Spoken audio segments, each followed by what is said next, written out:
All right, so good afternoon, everybody, and thank you for joining us today for this conversation with some very talented HDSI alumni. My name is Kelly Jensen, and I'm the Career Advisor and Alumni Outreach Specialist for HDSI. And I would like to extend my appreciation to our guests today for the time they have dedicated for this event. And we want to make the most of it, so we're going to move right along. First, I'd like to inform you this event is being recorded up until the breakout session. And I'd like to ask everyone except the panelists to remain muted until the Q&A portion, when there will be an opportunity for students to ask questions of the panelists.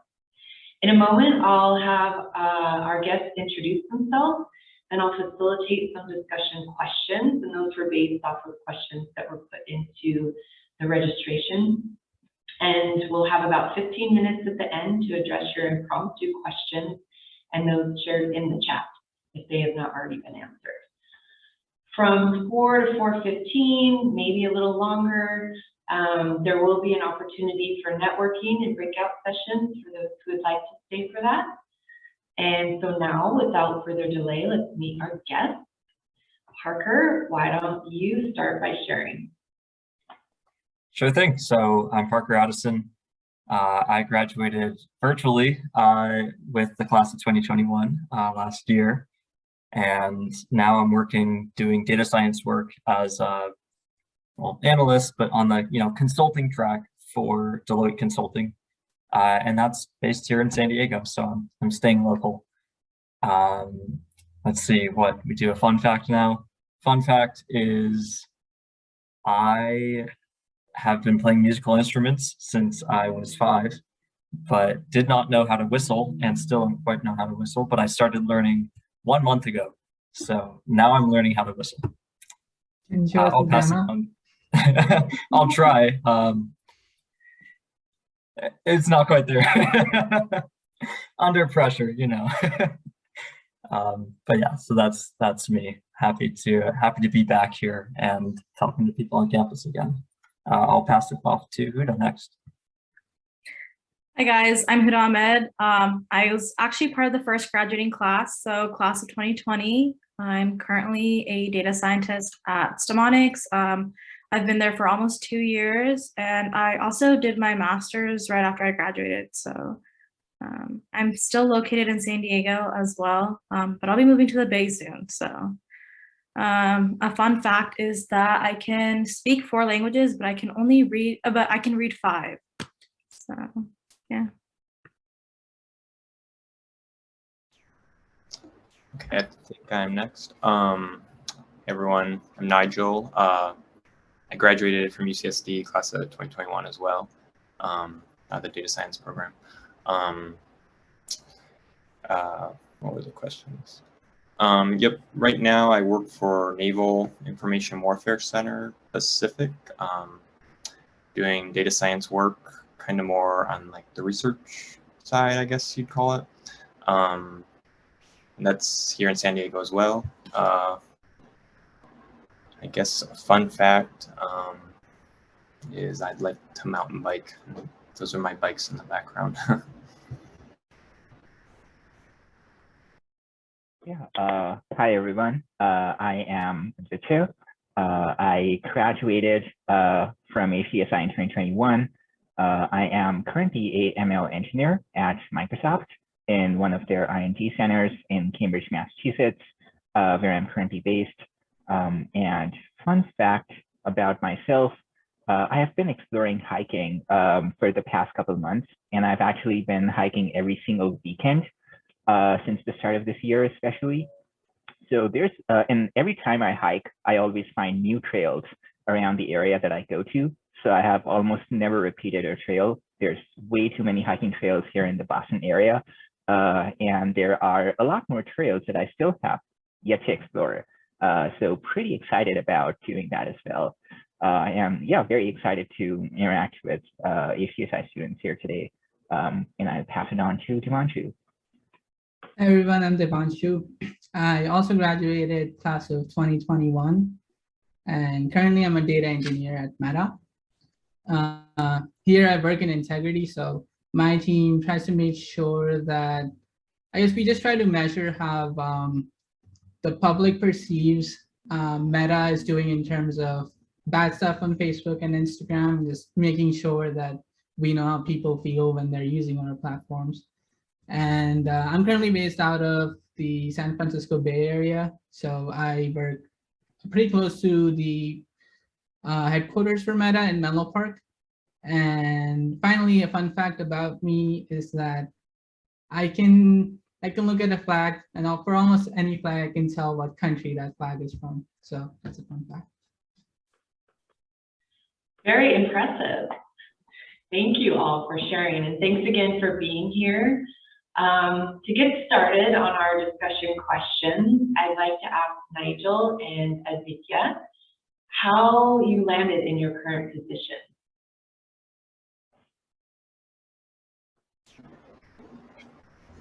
Yeah, I guess I can start off.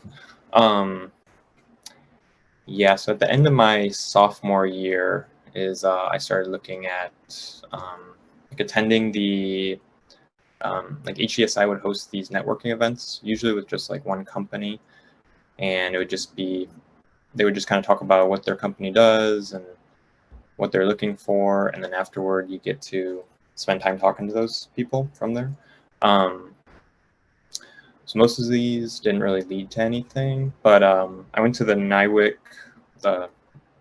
Pacific, which is the naval, where I work now, the Naval Information Warfare Center, and there's a lot of people there, but afterwards, when talking with everyone, I chose to kind of stay away from the groups, and I spoke with some older, this older guy and woman, and I got their information and had a really good conversation with them about data science and kind of my interests and what I'm looking to do and my goals, and then also the goals of NIWC Pacific and what it was they were looking for. So after that event, I reached out to them, and I heard back that they would look for a position for me, but they didn't respond for about a month after that.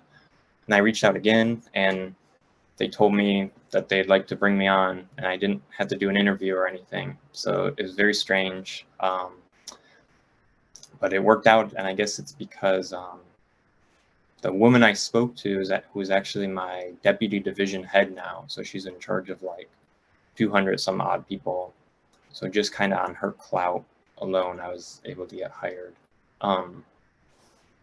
So I guess just my advice for people looking for jobs too is like a lot of companies, the hiring is very like sporadic and kind of spontaneous and based more on like personal connections rather than like the most arduous hiring process. So it just goes to show it's like good to talk to as many people as you can and to reach out to them, because a lot of them will hire more based on, or from my experience, people hire on, I guess, the connection they form with people, and less like maybe technical interviews at certain companies that maybe aren't so data driven to begin with.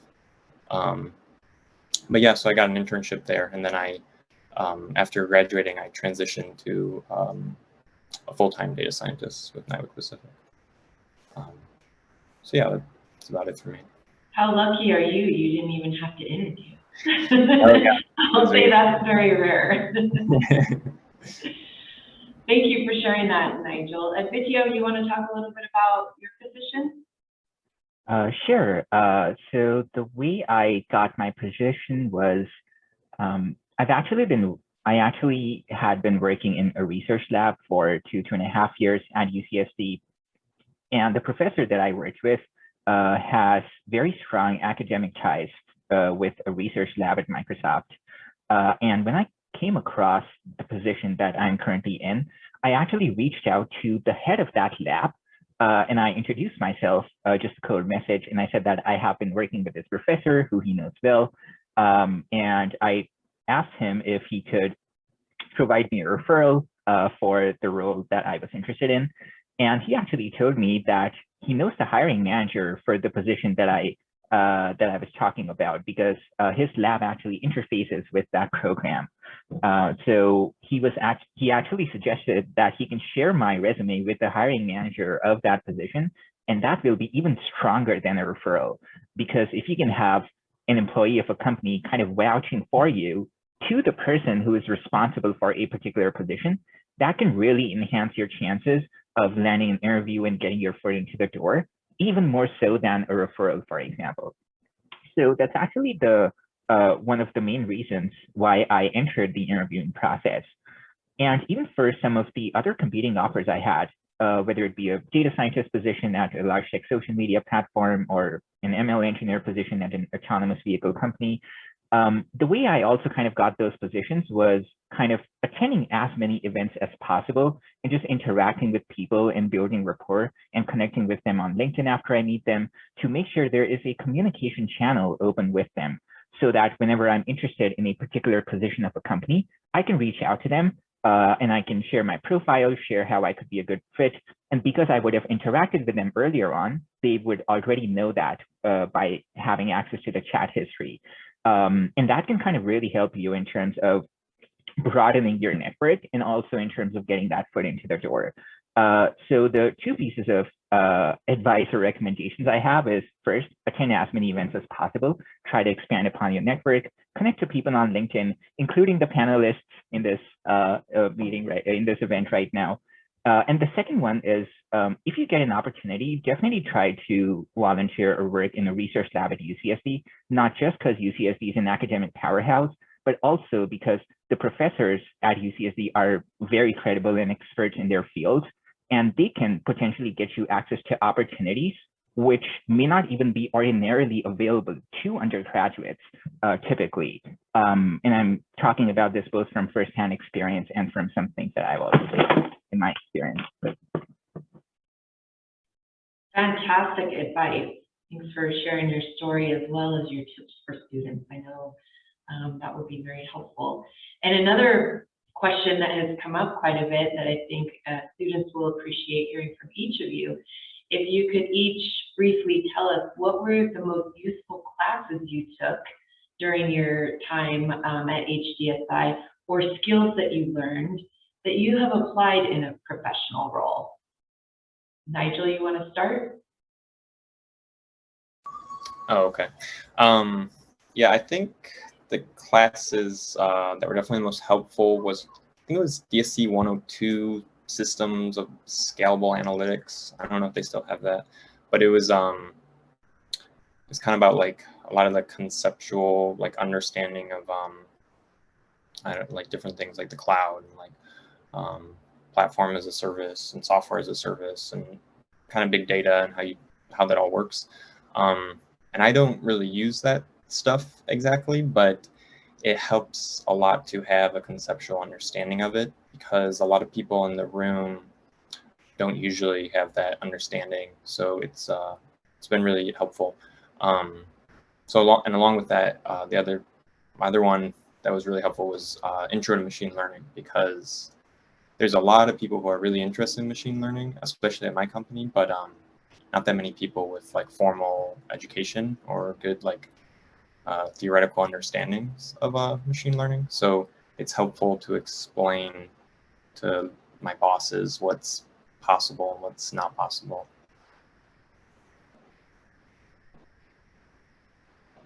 Thank you. Parker? Yeah, I'll carry on with that, and I'll mention three things. One is definitely echoing DSC 102, right? Scalable analytics. That class was extremely useful for a number of reasons. One, because yeah, conceptually now you understand how the data is actually processed, right? Two, because you're oftentimes you're going to find yourself in a situation where you might really need to do that stuff yourself, right? If you have data that is larger than can fit on a single computer, well, now there you go. Now you can no longer just do sklearn on one computer. You need to look to these other solutions, and that involves all this other processing of the data, all this other distributive stuff, and having that awareness and understanding beforehand is just, it allows you to get into the work immediately. So DSE 102, super relevant. The two other things I'd mention is also in terms of classes and research. If you can just take an elective or do some research, academic research or whatnot, in some area that you think maybe you're interested in, highly recommend that, because you just get to learn and expand your horizons and figure out, okay, how can I actually do something useful with data science in XYZ area? So those are the big things, DSE 102, and then any elective or research you can do that mildly interests you. Who knows, you might find a passion there. Fantastic. Devanshu, what tips do you have? What classes? Yeah, I'd say like what class is the most important to you will depend on what kind of role you want to work in. As a data engineer, I think DSE 100 and 102 were the most important ones to, or at least the most relevant ones to me for my career. But if you were looking for a career as a data scientist, I'd say Math 183 was a fantastic class because they really teach you how to use these distributions to answer questions like how many minutes until the next accident occurs. And I have realized that from the data science interviews I've taken, you always tend to get questions of those sorts. So yeah, it will depend. Of course, every class adds a little bit to your overall like profile, and it makes sense to be good at like a lot of things when you're working in data. But yeah, personally for me, 100, 102 were super useful. Even if you're working as a data scientist, you will have a data warehouse at your company. So it helps to know how big data is being processed at your company. So yeah, 100, 102, excellent classes. I wish I had taken DSE 104. That's one of my regrets. It was an elective back when I was in the program, and I think it's like a NoSQL database class. And that's also a very popular framework that's being used at a lot of major tech companies these days. So I never got a chance to take it, but it was, yeah, I mean, it's a fantastic class from what I have read about the coursework and the professors. So if you get a chance and if it's still being offered, you should definitely check it out. Thank you. Huda, what would you like to share? I agree with like all the classes that a lot of the other panelists said. I think the most important for me was definitely DSE 102. I think on top of the technical skills though, a lot of people forget about the communication side. So I think DSE, like the capstone projects were really essential in that, because it not only teaches you how to run like a project from beginning to end, it also teaches you how to present it to people that don't necessarily have the same technical background as you. And I know that's something that a lot of people struggle with. Like every day, I think at my company once a week, like I'm presenting to someone. And if I hadn't taken those classes, I wouldn't really know how to explain. And then kind of echoing off what Parker said, I also think that you should do research. That was really crucial, finding something that interests you. And there's random classes in other departments. So I took like this deep learning for natural language processing in the linguistics department. That was really like interesting. There's also like this Bayesian neural networks class. It's just random classes that, you know, not necessarily, they're technical, but they're not necessarily in the technical departments that most people look at. So yeah, I'd say definitely do your research. Thank you, great advice. Advitya. Yeah, definitely echo everything that has been said. I think a lot of the classes in the major could be, let's say several classes could be more or less useful depending upon your role, because you could work as a data scientist or as an ML engineer or as a data engineer, and they have like slightly different responsibilities and things like that. So there are a variety of roles you could pursue under the data science umbrella. And of course, classes like DSE 102 are extremely useful in terms of handling data at a large scale. DSE 80 is very useful in terms of understanding various components of the data science life cycle and having a bird's eye view on that.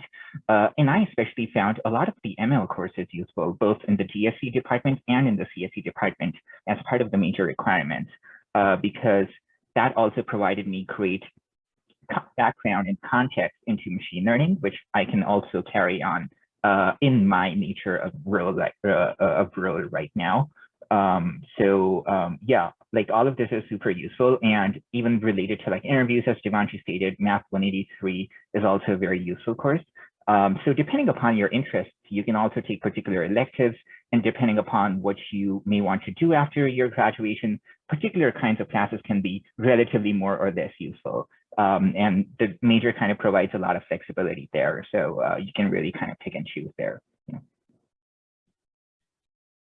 Thank you. Devanshu and Huda, what tips do you have for students who are looking for opportunities to gain experience but might run into barriers because they're just starting out and have limited experience or coursework or skills as they're doing that search? Huda, you want to go first? Yeah, I can take this first. So I think this was a problem that was relevant to my class specifically because we were the first class and there was nothing for data science. So I definitely say get involved with DS3. My friends and I were actually the ones that came up with the idea of Datathon. I'd say definitely participate because a lot of people were able to network with companies that came and mentored. So those are not only good networking opportunities, but you can also work on a project that you don't necessarily have to submit, but you have a project under your belt that you can put on your resumes. Like there's no internships or anything that you have. I'd also say, I don't know if DS3 still does it, but they used to have a projects committee and they worked with external companies to bring in projects for students to do kind of like internships. So I would say also take a look at that and then do research. I did research under like a doctorate in the med school. So you can get your foot in like not only in publications, but doing technical work, like dry lab work. That's really useful. Yeah, because before switching into data science, I had no technical experience. So Python and Java were my first like programming languages. And that was through DSC and yeah. Yeah, I definitely echo that sentiment. I think step one is to identify what your goals are, say for the summer or like after you graduate. If you're looking for to do like grad school after, yes, definitely you want to focus on like trying to get more research opportunities because that would be something that will be looked at when you apply for grad schools. If you're looking for internships or just a full-time job after you're graduating, in my experience, nothing beats networking. Yes, you can have, of course, projects help and it will help you develop like really good skills and, you know, just having something on your resume. But in my experience, having just networking and getting referrals for roles that you're interested in, I think that in my experience has been the most helpful thing for my job search. So yes, first identify what kind of roles you want to apply for. If you feel like you want to apply for software engineering roles, you definitely want to spend a few months just being good at like learning lead code, how to get good at like solving those programming questions. And there's a lot of good resources on YouTube for that. If you're looking for more data engineering roles, you want to get really good at SQL and just database design. So again, YouTube has good resources. There's a website called Scratch that helps you practice these kind of questions where like query the number of people that joined the class last semester or something, right? So you want to be good at those kind of questions if you're looking for a data engineering role.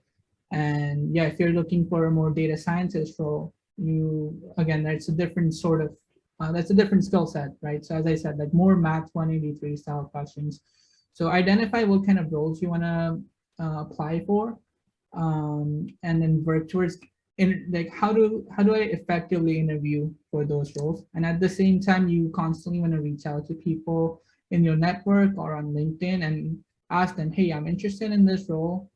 I have some experience working in this, or just say, I'm interested in this. And mostly, like, if you reach out to 10 people, at least one person will be happy to refer you. And that really helps your chances, because if you're just cold applying and just applying online, your resume may or may not be looked at, especially if you're a freshman. So yeah, definitely focus, just to spend energy, like trying to like network to people, and how once you get your foot in the door, you want to be good at like taking the actual interviews. So yeah, that will be my advice. One thing I forgot to mention, to kind of echo off what Devanshu said, is when you're networking, don't forget about your professors, because a lot of them did come from industry, and they know tons of people, whether it's academically or in industry. So take advantage of that coffee with a professor. Yeah. Yeah, I second that. And you guys are probably hearing a recurring theme of how important networking is. We'll talk a little bit more about that in a minute. But our next question is, what has been your biggest challenge since graduating? Nigel and Parker, could you please share your experiences? Yeah, sure. I can start this one out. Yeah, for me, it's really had to do with, I guess, learning how to work successfully and like productively within my company, because it's not really like a data company, and it's I mean, I guess our main client, or my employer is like the Navy, so it's coming from a perspective of a company that doesn't know best practices in data and in data science, and doesn't really have a lot of the resources that you would expect given your data science education.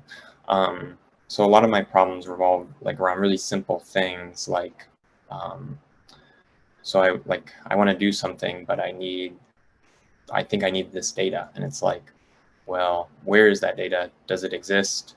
Who has control over it? Do I have enough say to even get that data? Where does it exist within the organization? And it's like, I guess, turning data science ideas into real things in a place where that hasn't previously happened is like very difficult.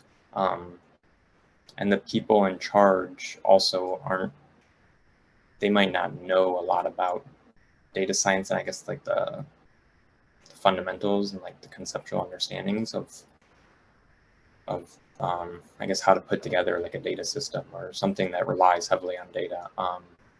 So a lot of my problems or challenges have really arose from how do I talk to leadership about what we need to do, but also at the same time learning how data moves within an organization. And a lot of these vague things that I guess my education didn't really teach me how to deal with. So it's been a learning curve, kind of figuring out a lot of that. And I imagine it'll be similar at places that aren't really traditionally a tech company that are trying to transition. So yeah, it's just my perspective on that. That's a great point. Oh, sorry to cut you off, Parker. Go on. There are companies or even organizations who data science is so new that you guys are the teachers in it. So that's a really good point that you bring up, Nigel. So Parker, go ahead. Yeah, I was going to jump in and say, yeah, the biggest challenge that I face is, I graduated, started this new job, and just due to the way that big companies work, I think we can summarize a lot of the challenges that we face as just companies don't always work as well as we would want them to work. So I got recruited, but then just got kind of misassigned to a project that had absolutely nothing to do with data science. So I joined, starting on this project. It's a functional role as opposed to a technical one. So I'm not looking at any code. I'm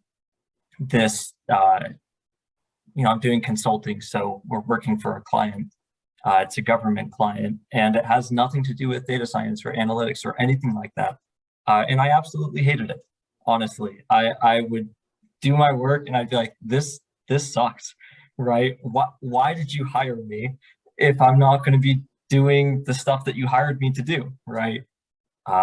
So it was a tough bit of time there, and made even worse by the fact that they said, oh, this is a government, role, so we expect you to be on it for a year.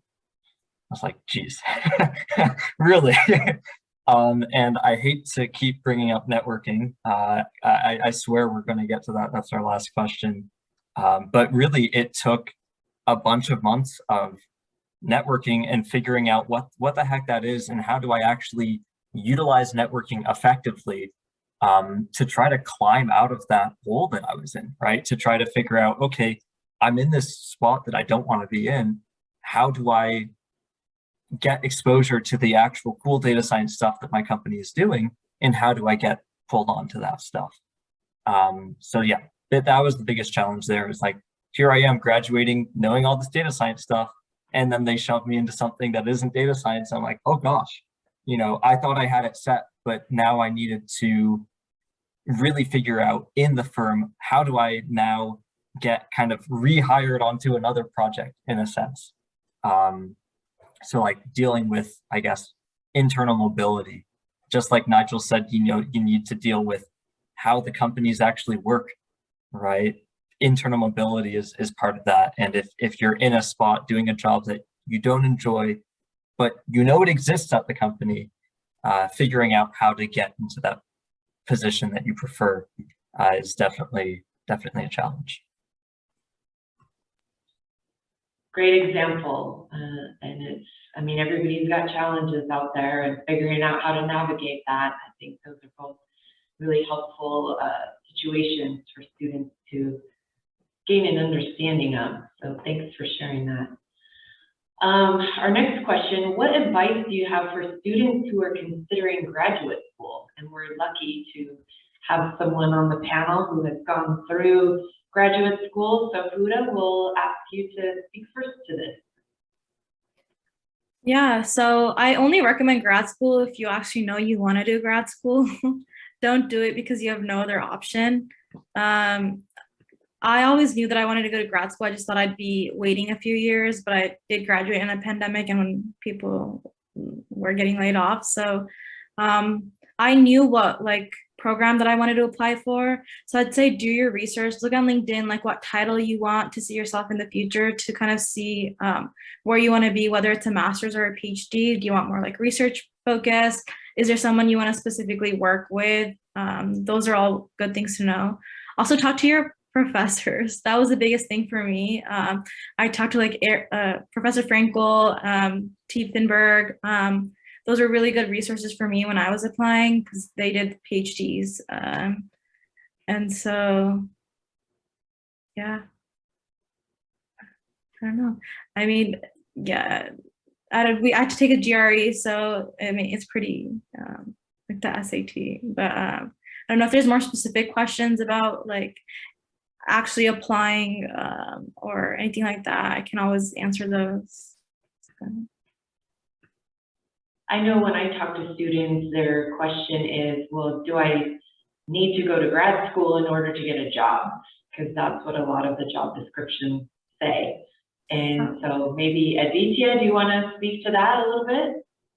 Yeah, you can still hear me, right? Just double checking. Yeah, perfect. So even though traditionally the industry has been more kind of leaning towards graduate degree holders for these specialized roles, now gradually I think the industry is starting to understand that undergrads can also do the work. And I have kind of witnessed that both with my firsthand experiences of getting those kinds of opportunities as an undergrad, and also kind of looking at other people's profiles as well who have been able to do it as well. So I would I do agree with Huda that you don't just want to pursue grad school for the sake of it. And I actually want to go one step further and say that you're already specializing in data science in your undergrad itself. A data science master's is 2 years. A data science undergrad is 4 years. You have a lot more flexibility and breadth of topics that you can kind of explore within a 4-year undergrad. And so if you even want to pursue grad school in the first place, it'll be nice for you to have a very specific sense of purpose into particular areas within data science, if you're specifically interested in specializing in them. Related to the opportunity set, sure, with PhDs, it's very different because that kind of goes into a research scientist role or that goes into academic research. But if you are to consider undergrad and master's, even though master's degree holders would have technically a bigger set of opportunities that they'd be eligible for, you can still kind of get like the same level of opportunities as an undergrad as well, because they do exist and they are starting to exist now. So my point is, you don't have to pursue grad school in order to get a job. You can get the same kind or quality of job without needing a master's degree as well, even if you were to pursue an undergrad, even for these specialized roles like data scientist or even an ML engineer. Having like a very specific sense of direction into your motivations behind pursuing grad school and how it's going to further your career are some really important questions you want to ask yourself before you make those kinds of decisions. Really great information. Thank you for that. All right, and moving on to more of our networking. So I know a lot of students struggle in building their networks and connecting with professionals in the industry. Parker and Advitya, I'll target this to you, but if anybody else has tips they want to jump in with, please feel free. What recommendations do you have to help current students with the networking process? So when it comes to professional networking, Advitya is like the man. He knows all this stuff. And it took me quite a while and I'm still figuring out truly how to professionally network. But when it comes to networking as a broader thing and making networking actually useful for yourself, not just for finding a job, but just for finding what makes you happy, I would really like to share with everyone a story, a lesson that was told to me by someone actually who helped bring me into Deloitte. And you can look it up afterwards too. If you look up like Red Balloon Challenge or DARPA Red Balloon Challenge, I think it was back in 2010 or 2009 or something like that. DARPA had this challenge where they placed 10 red balloons all across the US. And then they put out this open challenge. They're like, hey, whatever team or whoever can collect all of the balloons will get a prize, right? But there's 10 balloons and they're spread across the entire US. What ultimately ended up being able to solve this challenge is not one person who went and searched and found all the balloons, not even one team that went around the country and found all the balloons, but instead it was basically crowdsourcing. There was a team that started at, I might be wrong about this, I think they started at MIT, and they decided, you know what, we're not going to be able to do this by ourselves.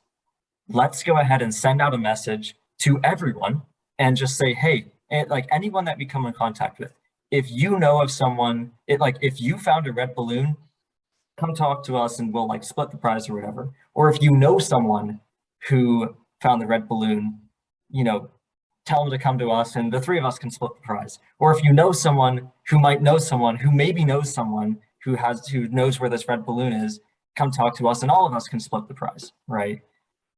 And the kind of takeaway of this was that what you want to do with your life, what you want is something that'll make you happy, right? And that can be your red balloon. You have goals, right? Those are your red balloons and you want to find them. And the best way to do that is just to let people know whenever you come in contact with them, what it is that you're searching for. Let them know what your red balloon is, so that if they are then talking the next week to someone and, you know, that goal comes up, they'll remember, oh yeah, that person was interested in this goal. Let me make that connection. And at the same time, also being able to be that person who helps other people. So if you're talking to someone and they say, oh yeah, I've been, you know, really wanting to get into yoga, right? And so you had that conversation with someone. And then the next week you're talking with someone else who's like, oh yeah, I was leading a yoga class yesterday. Be that person who says, oh, this other person is interested in it. I'm going to make that connection for them. And kind of just be helpful, because you expect that people are going to be helpful in return for you. So that's when it comes to like personal networking. That's what I've figured out. Professional networking there's more nuance to that. And Advitya, like I said, he knows it all. So I'll pass it to you now. I'm really no expert. Parker is just kind of, is just very kind. But so I think Parker has already really done the heavy lifting for me in terms of explaining the motivation behind networking, and also kind of explaining the story and the principles of how to kind of drive this.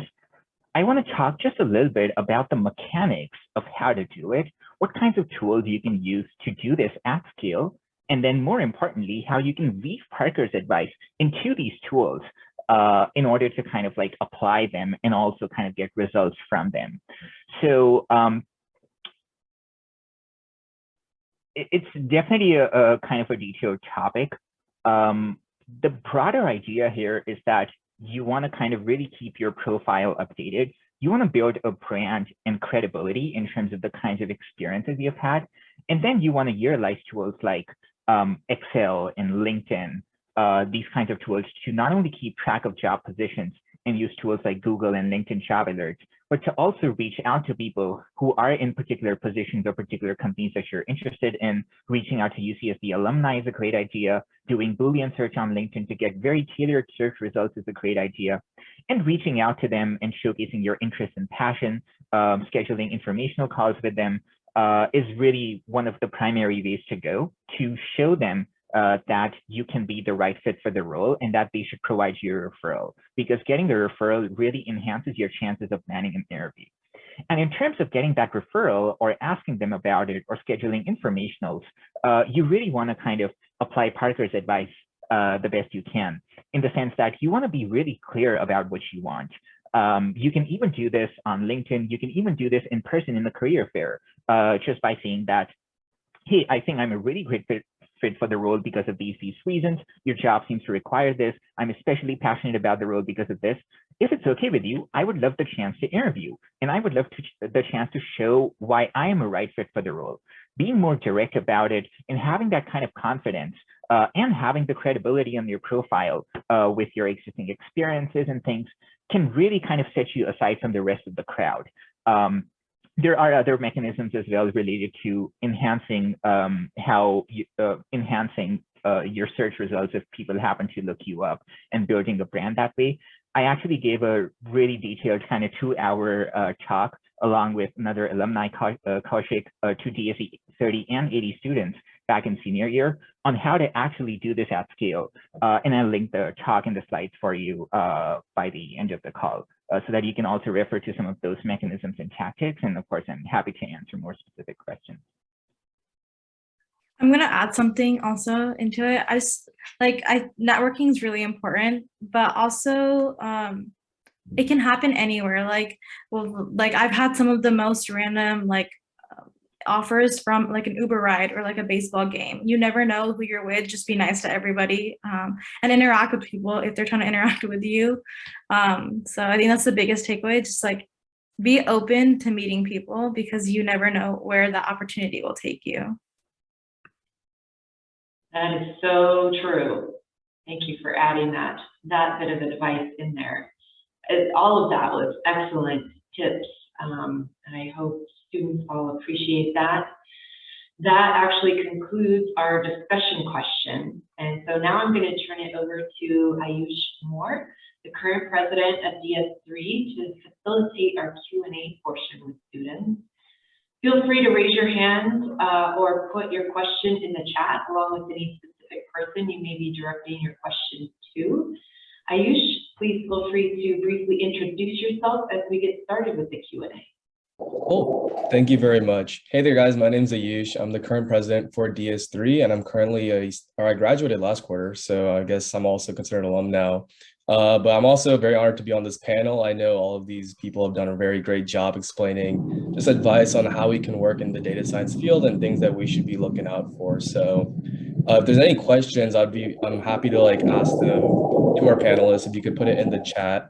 If not, I also have a few questions already prepared for you guys. So if you guys anyone wants to put any question in the chat, I can ask it to them.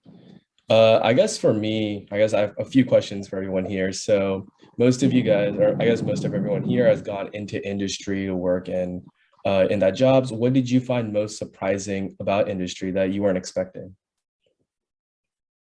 And this could be open to anyone. Definitely, just to make a quick point, similar to what Nigel said, and I'm sure everyone else, like companies are bureaucratic and companies don't work as just like one person does whatever they want to do. There's like a lot of structure there. So getting used to that is learning in and of itself. Yeah, I think just adding on top of that, when you're in a data science program, let's say, most of your interactions are with data science students. So when you're working on an assignment with others, they're also data science students and they understand all the technicalities. But in a company, usually you're working with product managers, UX researchers, just like general managers and so on. So not everyone has the same level of technical understanding as you might.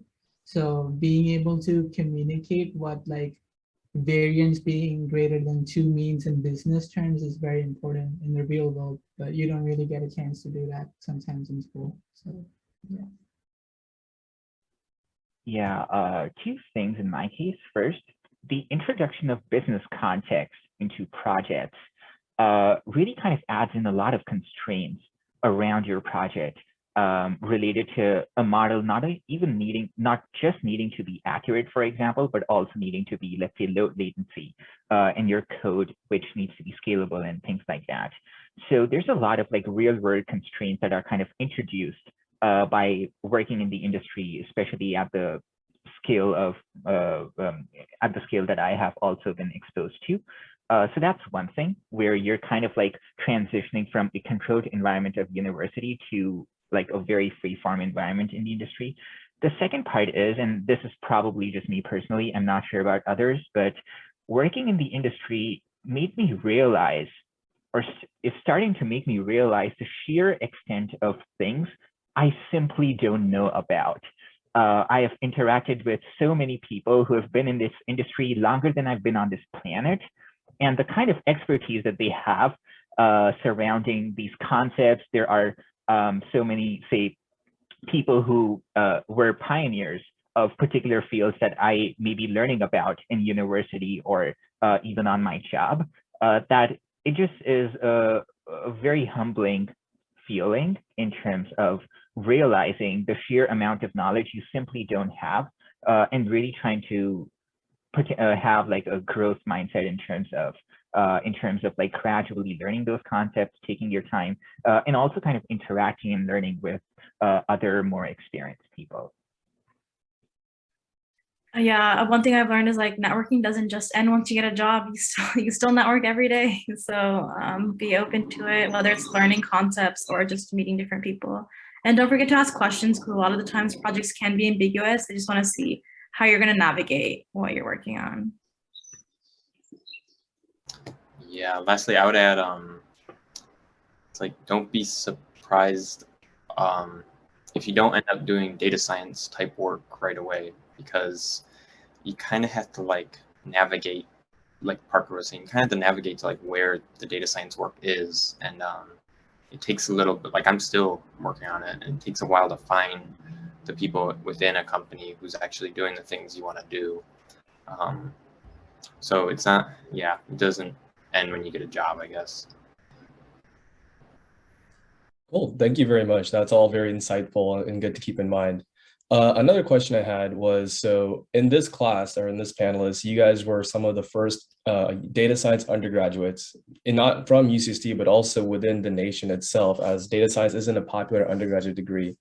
Did you ever face some sort of imposter syndrome or like, hey, you know, a lot of these data scientist positions and everything look for a master's and PhD, and there really hasn't been a data science undergraduate coming into these jobs? How did you guys deal with that imposter syndrome, and how did you overcome it, if you had imposter syndrome? I can take the question first.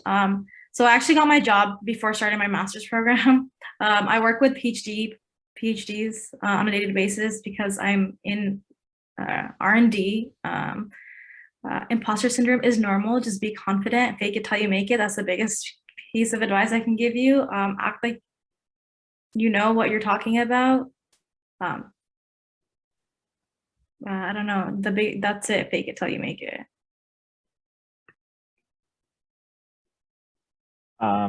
Yeah, basically, yeah, I've basically experienced this imposter syndrome. Like since I joined college, I probably still have it. And even though like I have had like, let's say a combination of say successes and failures along the way, or even on the brighter side where I even landed opportunities which would be only open to graduate level people, but even getting them as an undergrad, the kinds of people that I would be working with would be a lot more experienced, both academically and professionally. And the one thing that I've heard is that like if you're the smartest person in the room, you're in the wrong room. I kind of want to rephrase that a little bit and say that if you think you're the dumbest person in the room, I think you're absolutely in the right room. And I think like I just feel honored and privileged that I personally believe I get to be the dumbest person in a way, in a particular kind of room, where I basically kind of mean that I feel like a lot of people that I get to interact and work with feel like they seem to be a lot more experienced than I am, because of which I get to learn a lot from them. So in a way, I feel like imposter syndrome to some extent is a really good thing, because this can accelerate how you kind of go about growing in your career and learning. And I definitely feel that imposter syndrome has also driven a lot of the decisions I took, a lot of the opportunities I try to go for, how I tried, say, pushing my limits in order to not feel this as much. And the feeling may not necessarily decrease, but that would kind of act as fuel to you kind of continually trying to get more experience in order to self-validate yourself. You know. I want to jump in real quick because imposter syndrome comes up a lot as a question that's asked a lot. And I've never felt imposter syndrome. I don't fully know, like I've just never felt it. So I want to represent, if there's anyone in the audience who hasn't felt it, like it's fine if you don't feel imposter syndrome. I think it's just, for me, maybe why I don't feel it is like, I feel very comfortable admitting what I don't know, right? Like there's no shame in that. You're here to learn, right? You're at school to learn, especially at school. Like if you're at school and you don't know something, that's okay. That you're here to learn. If you're at a job too, jobs are all about learning, and it's just about, are you able to learn what you need to know to do this thing? So I think just going into any situation, just saying, I am confident in knowing what I do know, right? And I am confident that whatever it is I don't know, I'll say, hey, I don't know that, and someone who's really smart will explain it to me, and that's that. So I just wanted to add those 2 cents there. Thanks, Parker. And thanks, Ayush, for your assistance with the Q&A.